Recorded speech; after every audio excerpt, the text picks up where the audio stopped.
maaleykum internet yi ñu seetaan ci Infos Rewmi maa ngi leen di nuyu di leen ziyaare bu baax a baax di leen jox seen wàccuwaay Ibrahima nag comme niñ koy defee chaque jour nag tey ñoo ngi fi nga xamante ni mooy foire nekk fi nga xamante ni mooy ci plateau RTS yi tey nag ki ñu seet si mooy Horatio nag xàmmee ngeen ko ci mën-mënam xàmmee ngeen ko ci talent bi mu am xàmmee ngeen ko tamit bu baax a baax ci télé bi tey nag moom laa seet si war a waxtaan ak moom ci lu baree bari ci carrière am ak yeneen yoo xamante ni nii fii lay leeree tey ci inforewmi.com. Horatio maa ngi lay nuyu. maa ngi lay fay Adji di nuyu sa internet yi nekk ci Infos Rewmi di leen fay bu baax a baax di leen ziar di dalal aussi sa caméraman yi ak sa réalisateur yi. ñuy kontaan bu baax a baax ci nangu gi ñu nangul li nga xamante ni mooy invitation bi tey soo ma doon wax kan mooy Horatio. waaw Horatio moom personnage la rek boo xam ne personnage buy def humour la def animation di def spectacle aussi.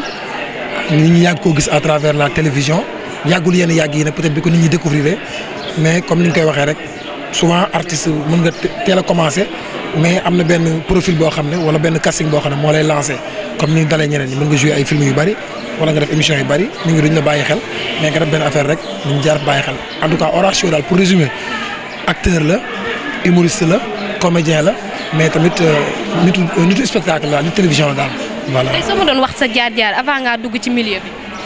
waaw avant ma si dugg jàng naa école comme tout le monde bàyyee classe bi ñenn ñi di bàyyee mooy ñu bari. voilà mais man nag yàlla dafa ma defal benn kii sant yàlla bu baax boo xam ne maanaam bàyyi naa mais bàyyiwuma parce que dama bàyyi jàng mais dama doon fréquenter bibliothèque boobu ma doon faral di dem nag moo ma permettre ma am benn culture bi ma am léegi xëy na am na yu bari yu ma xam yoo xam ne bi ma nekkee école xaw ma ko woon mais bi ma bàyyee école. laa xam loolu parce que comme ni nga koy waxee l'homme instruit n'est pas forcément cultivé mais l'homme cultivé est forcément instruit parce que c'est la culture qui fait l'instruction man sama gëstu moo may xam-xam ma am mais du jàng. ñu gën la xàmmee ci table yaa ngoone mais avant nga ciy nekk am na ci yeneen yoo xamante ni yaa ngi. waaw avant table yaa ngoone def naa formation théâtre si ku ñuy wax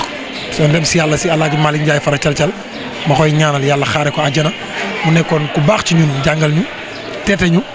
ñu njëkk a def ak moom rajo émission Libidor à la RTS muy jàll tous les samedis à 21h ñu jaar ci moom def moom formation bu ñu fa jógee créer troupe bu ñuy wax doomi réew mi ay yëmbal nekkandoo ci ak ay nit ba am ay ñu si rejoindre ñu mel ne ay yoro bi ma koy nuyu de passage yoro bi nekkoon 2S moom colonalité jaar fa moom it def benn temps am lu mu fa jëlee ci xam-xam ñu formé ko ba tey jii mu egg fi mu egg xam nga ba ñu fa jógee nag ci lañ continuer suñu carrière solo ba par la suite si la ñu Pikini production décroché. ñëw ñu teg projet table yaa ngoone ma liggéey si ak ñoom ba ni projet bi jeexee ma sama wërsëg jeex fa ma jóge fa dem ci Kouthia Show bu ma fa jógee ñëw RTS waaw. ci biir table yaa ngoone boobu ngay wax gisoon nañ la nga doon fa ànd ak koo xamante ne mooy Sonia ani Sonia. Sonia mi ngi fi maa ngi koy nuyu sax sama doomu bàjjen boobu nga xam ne fu ma ko fekk dama koy dóor ba mu nooy doo ko may xaalis démb rek ñoo nekk maak moom mi ngi 7TV waaw ci beneen chaîne de télévision la nekk 7TV fa la nekk def lu am solo moom it. dafa am ñaari émission yu mag benn bi mooy 7 voix du cœur lay def ak beneen bi mooy 15 millions de sénégalais moo koy def ak Sista Eva di ko def ak di ko def ak kii l'autre la Rama bi nekkoon Walfadjri ñoom ñaar ñoo koy def vraiment jàmbaar la moom liggéeykat la moo koy nuyu bu baax Sonia. gis nañ ni table yaa ngoone Sonia ba mu arrêté yow da nga continuer woon. non Sonia bi mu arrêté man benn émission rek laa defaat benn émission rek laa def arrêté waaw benn émission rek laa def. waaw bi moo waral jóge bi fële nga xamante ni mooy Pikini production. waaw non xam nga comme li wax rek suñu wërsëg moo fa jeex te man aussi nitu défi laa quoi man su ma defee dara ba pare rek man pour man loolu def naa ko ba pare damay fexe def leneen xëy na formation banlieusard bi la aussi parce que ñun ay tout terrain lañ quoi man dama jàpp ne lu ma def tey rek suba mën naa def lu ëpp moo tax man pour nga gis ma benn place ma stagné fa rek yombul man su ma nekkee ci dara ba nga ne si lii laa nekk damay bëgg un plus. su ma si jugee nag les gens vont se poser des questions mais kii la moo tax lii doon dox mu bàyyi ko mais su ma ko bàyyee boo xoolee topp ma da ngay gis ne la may defaat mooy gën li ma jugee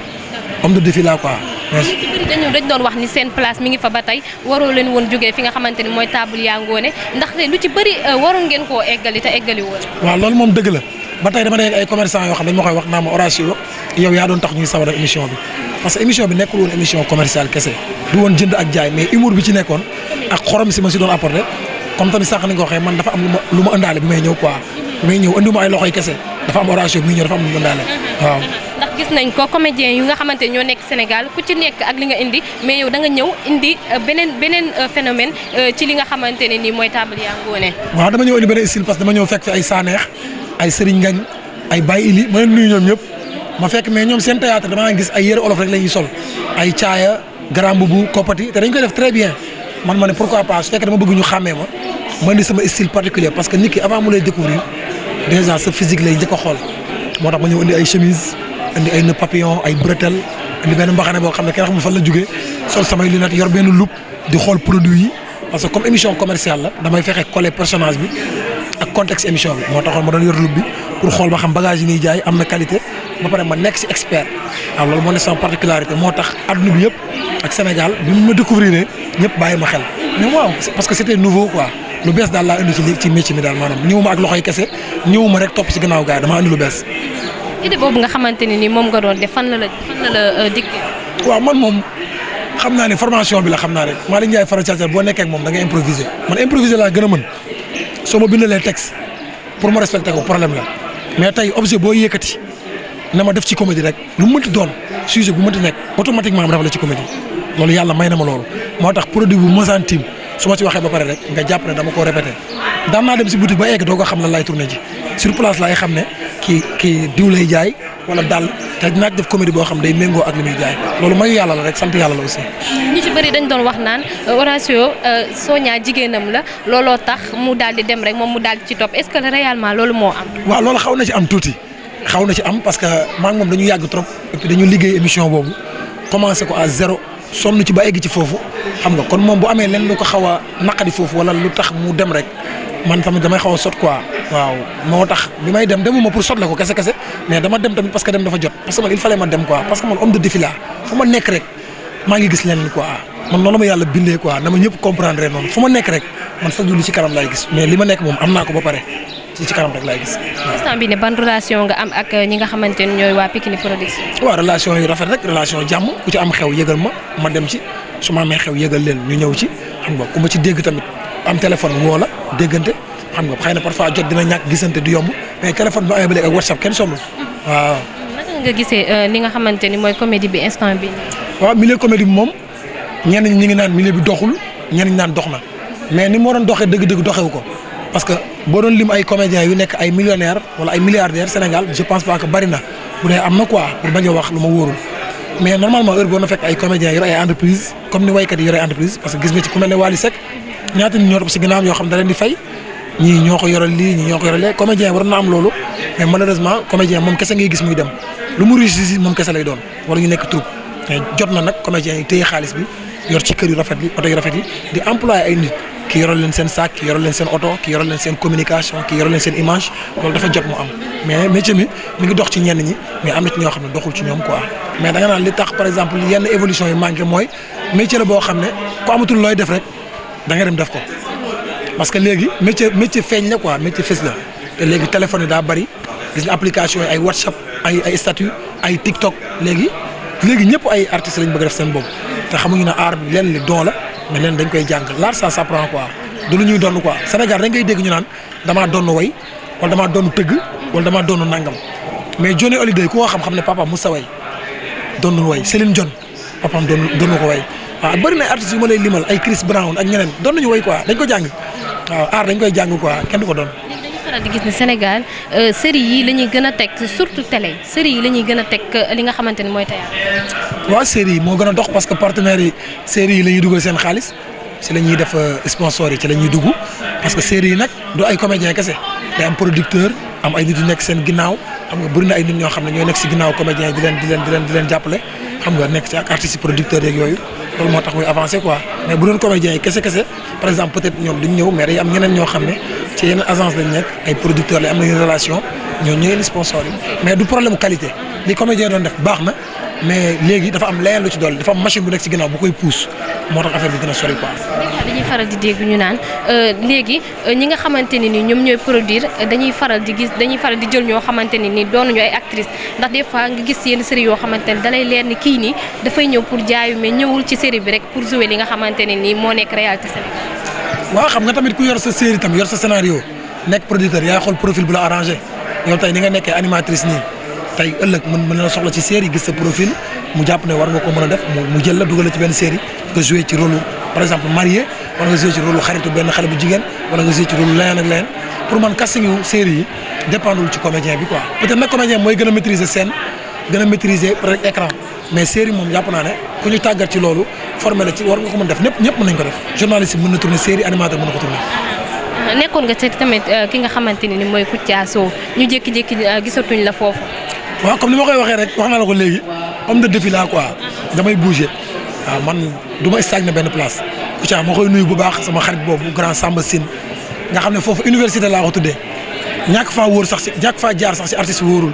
ñàkk fa jaar artiste wóorul comédien bu mag boobu nga xam ne mooy Kouthia vraiment il a beaucoup fait pour moi def na lu bari ci man mën naa ne table yaa ngoone la ma nit ñi xamee à part pëlu nante bi nga xam ne def naa ko nit ñi xam ma ci ak yoro table yaa ngoone ñëw nit ñi xam ma mais Kouthia moo ma fësal quoi parce que fa laa joué ay casquettes yu bari fa laa joué rôle pa rôle boy joué naa bu joué rôle maire parce que joué nañ fi benn séquence boo xam ne ay maire lañ ci doon affaire yooyu xam nga vraiment aw ma fayam quoi Kouthia daf ma wone mais dafa jotoon nag ma dem quoi parce que université la kenn du fa dëkk université boo fa bëggee dëkk rek non boo soo boytul dañ la yërëm da nga fay jóge dem seeti leneen mais nag jóge naa fa jóge bu rafet xuloowuñu xeexuñu demuñu police xeex amuñu problème ci jàmm ak salaam laa fa jóge ma koy ñaanal bu baax xam nga di ñaan aussi mu ñaanal ma te ñu koy ñaanal it nañ maa ngi leen di ñaan ñu ñaanal ma ndax bari nañu koy ñaanal. ñu ci bëri dañuy wax ne nag Kouthia yow moom sa xarit la ndax yaa ngi koy wax léegi mais ñu ci bëri dañuy wax ni dafa naqaree nekkal dafa naqari deret est-ce que yow mën nga ma indi confirmation si.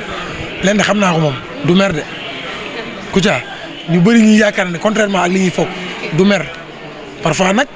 humeur day ñëw parce que ñun li ñuy liggéey dafa metti parfois nga gën day ak ni si mbir sax mu wax la benn wax nga ëndaale ko mais Kouthia moom dana xam ne xaalis du ko booleeg nit te du gàntu loo ko sant fi mu taxaw danaa ko def mën naa laa wax nag 13h woo ma nga woo ko 13h doo ko jot nga woo ko 14h doo ko jot mën nga ko woo 48h doo ko jot mën nga ko woo sax 1 mois doo ko jot mais bu ngeen jàkkaarloo yaa ngi moom li mu la jig la koy jox mais bu la xasee woon ginnaaw moom xel mi ngi ci leneen li mu nekk ci bopp bi moo bari macha allah mais mer moom non gisuma ko ci moom quoi du nit kuy mer man musul mer sama kanam. mais des fois dañuy faral di dégg nga Sénégalais mais pourquoi Kouthia boo gisee kii tey gis fii kii suba bu ginnaaw suba doo ko fa gis lan mooy problème ñu ci bëri dañ koy sikkal te comprendre ñu carrément yéen ñi nga xamante ni yéenay nekk ak ñoom yéen ñu mën a wax li nga xamante ne nii réellement moo am ci moom. waaw xam nga ku ci nekk ak la fa jëlee mais man jëlee ba ma fa jëlee man sëgguma aw ma fa gàcce aw ma fa sens interdit moom da koy wax sax naan ma yow mais del jaar Kouthia Show fii sa kër la amoo fa sens interdit man maa toog ba sentir ne dem jot na xar day wis ci mbote ma jóg jël sama courage à 2 mains te xam ne adduna bi yemul ci Kouthia Show kese adduna bi yemul TFM am na yeneen adduna du TFM kese adduna du Kouthia Show kese am na yeneen avantage yu am ci adduna am ñoo xam ne dund nañ ba màgget mosuñu feeñ télé te ñi nga am teraanga am na ñu fi am teraanga yoo xam ne ñoo moppale fuuf feeñ télé du loo xam ne man fin en soi en moi la dafa nekk rek benn nattu boo xam ne yàlla moo ñu ko teg ñu def ko mais man dama ne yàlla am na leneen lu Kouthia Show te moom it wax dëgg yàlla comprendre na ma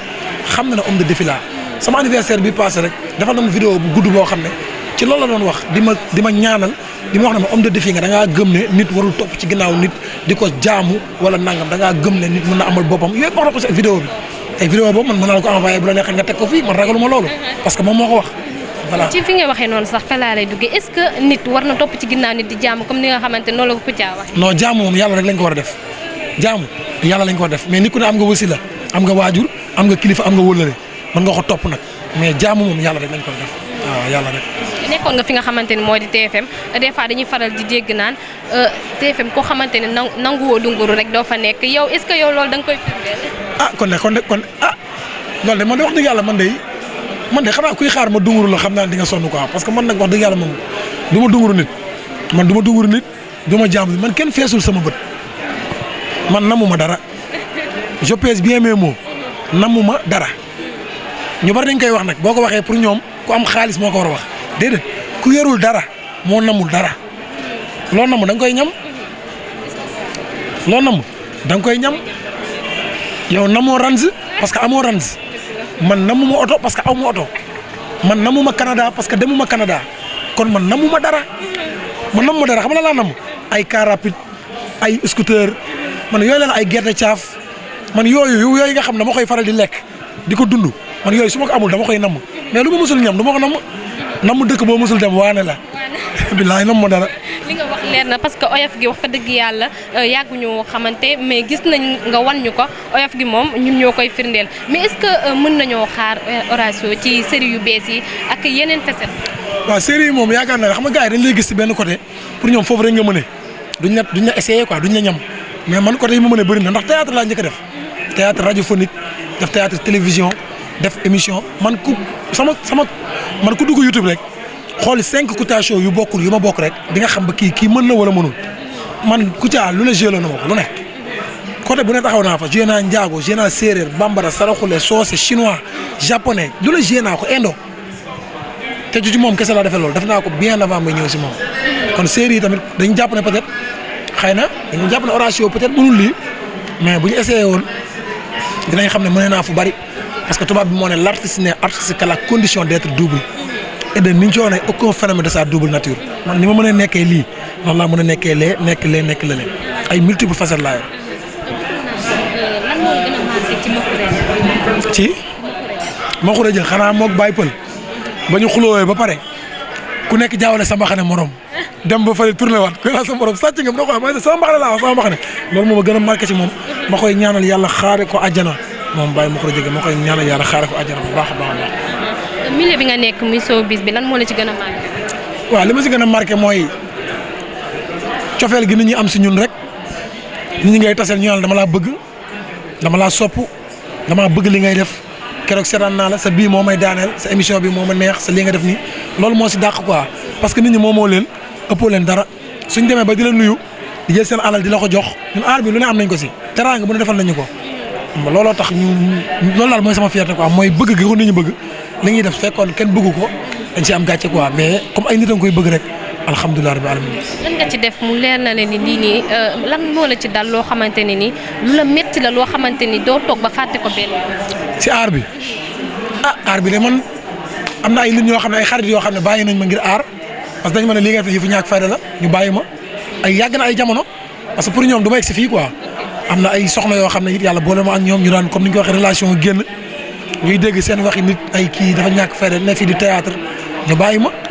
bari na ñoo xam ne jàpp nañ ne lii ma nekk nii amul njariñ mënu ma ci am dara ñu bàyyi ma te su ma sañoon maanaam du demee noonu quoi loolu daal moo ma si metti mooy ñooñ nga xam ne gëmuñu woon sama li ma gëm maanaam gëmuñu ma woon quoi te man ma xamoon fan laa jëm ñooñ daal lay regretté la moo tax ñu bàyyi ma parce que ñu jàppoon ne du ma dem quoi te yàlla su ma doon dimbal na ma ba lii ma nekk nii maa ngi ciy gis avancement bu baax a baax. mais naka ngay dundee des fois dox ci mbedd bi ak nit yi nga xamante ni ñoom ngay taseel ba pare nga siiw ba noppi nekk ci wàllu. man ñi ma nekkal dañuy fàttali sax damay génn télé man maa koy dindi seen bopp parce que li may sol ci télé bi du ma ko sol sama koñ ni may soloo si télé bi du ma ko soloo sama koñ ni may waxee si télé bi du ma waxee sama koñ su ma duggee koñ ba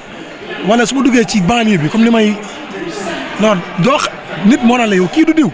nga ne ko moom mu ne waaw kon kii day dugg mayga man ay mayga laay dugg ay gerte xott laay jënd ay ndox ñaar dërëm man daal yooyu laay dund daal man daal yëguma télé quoi man succès man mënumaa yëngal wax ku ne siiw na fi fii ku ne siiw na fi réew mi fii ku ne siiw na fi te man maa fi mujjee feeñ télé man awma succès de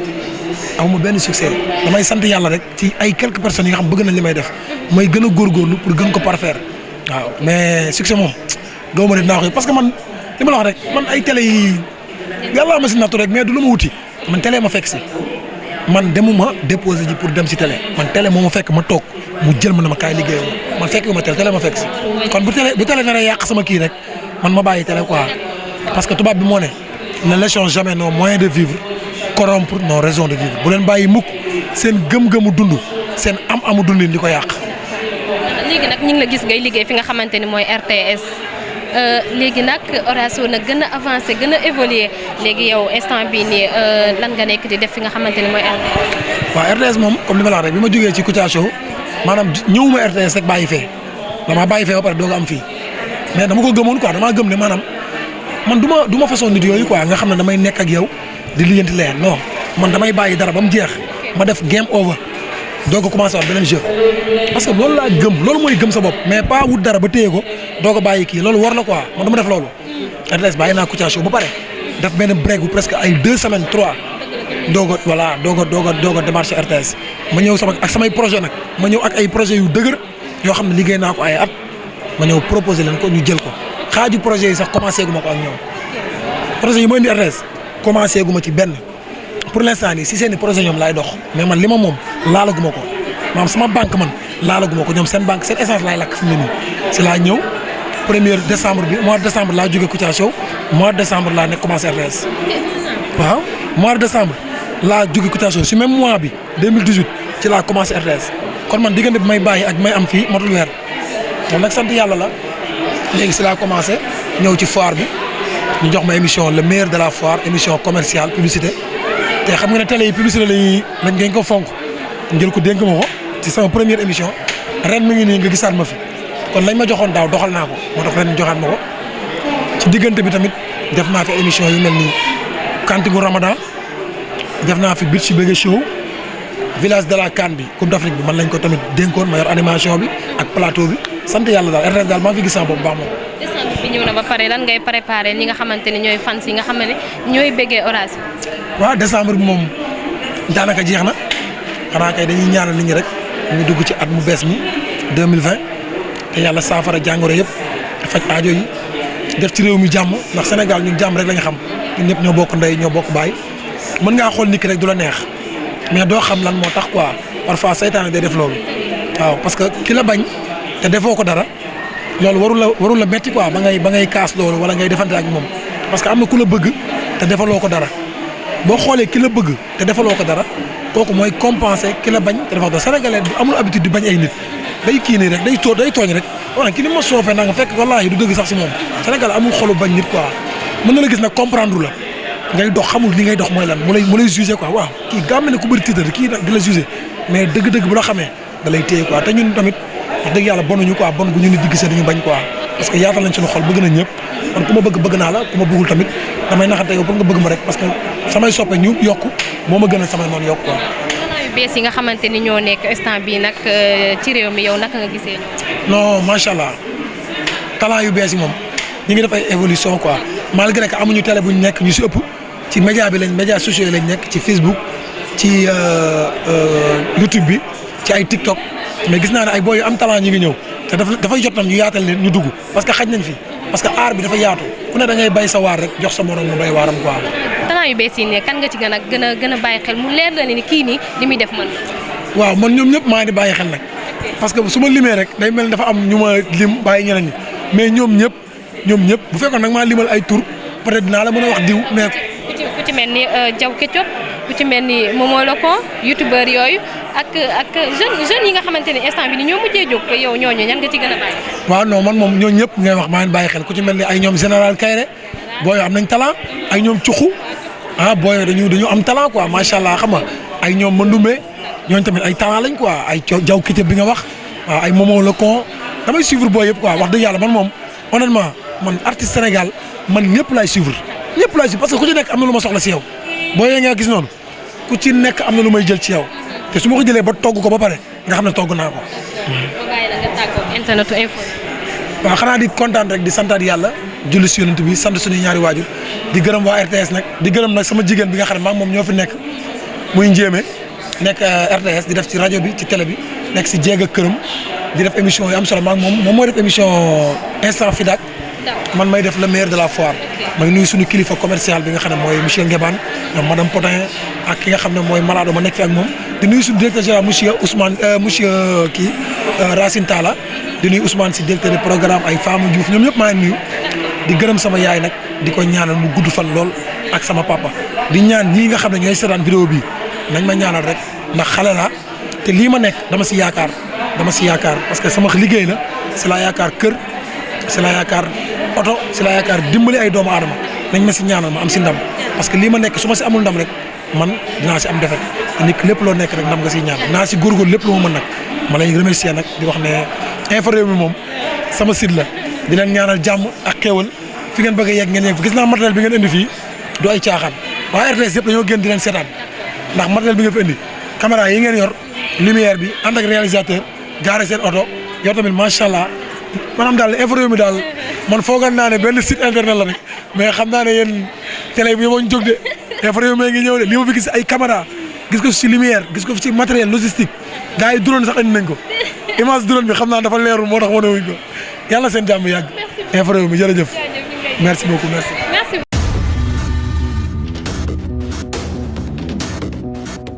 Assalamualaikum man Wally Balago Seck yàlla xam na ne maa ngi seetaan info réew mi. hello everybody c'est Astar yaa ngi seetaan info réew mi. asalaamaaleykum waa Sénégal asalaamaaleykum waa diaspora man Bambaly Seck maa ngi seetaan info réew mi waa info réew mi sàcc nañu sama xol bi de. info réew mi salminima man Oumou Sow maa ngi seetaan info réew mi ay xibaar yu doy waar xoolal xale yu xarañ ñoo fi nekk macha allah info réew mi moo koy bom. info réew mi naka réew mi kontaan naa ci yéen. waa asalaamaaleykum man Penda Guissé maa ngi seetaan info réew mi wax amul dara amul. parce que information dafa baax ci réew te nag ay bandi ngeen.